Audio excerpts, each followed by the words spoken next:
Pemirsa, sebagai bagian dari rangkaian hari ulang tahun ke-49 PDI Perjuangan, serta dalam rangka perayaan Imlek, Banteng Muda Indonesia menggelar webinar bertema membangun generasi gotong royong dalam semangat kebinekaan.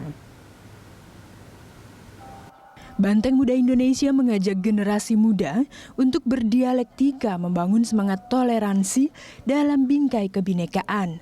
Ini dituangkan melalui webinar bertajuk Membangun Generasi Gotong Royong dalam Semangat Kebinekaan yang digelar sebagai rangkaian peringatan hari ulang tahun ke-49 PDI Perjuangan dan Hari Raya Imlek. Dengan arahan dan instruksi partai untuk terus menggelorakan semangat persatuan, kesatuan, untuk terus menjadi garda terdepan dalam mempertahankan dan membumikan Pancasila. Bahwasannya Pancasila mengajarkan kita ini negara adalah semua buat semua tanpa melihat apa golongannya, apa sukunya, dan apa rasnya. Influencer Dr. Tirta yang juga hadir menyebut bahwa tidak baper atau bawa perasaan dan sensitif menjadi salah satu kunci sebagai bagian dari kelompok minoritas. Terus berkarya harus menjadi fokus dari generasi muda. Kita nggak boleh baper karena itulah nasibnya minoritas. Yang kita bisa lakukan sekarang adalah kita bersatu dengan komunitas untuk membuat sebuah prestasi dan industri kreatif. Terakhir nih, harapannya apa sih Dok sebagai kaum minoritas di Indonesia? Ya pisahin ras dan agama, karena saya masih sering dibilang Cina kok sholat, karena ras dan agama itu dua yang berbeda. Orang keturunan Chinese pun bisa memeluk agama apapun.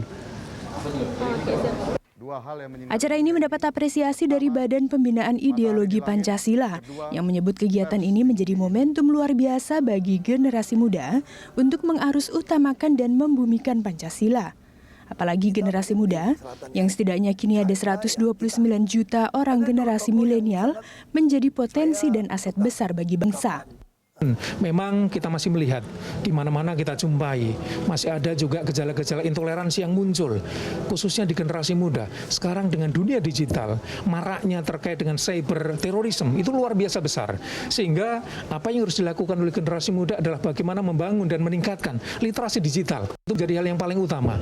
Sehingga anak-anak muda tidak bisa tersusupi dengan adanya paham-paham yang intoleran, yang bertentangan dengan Pancasila.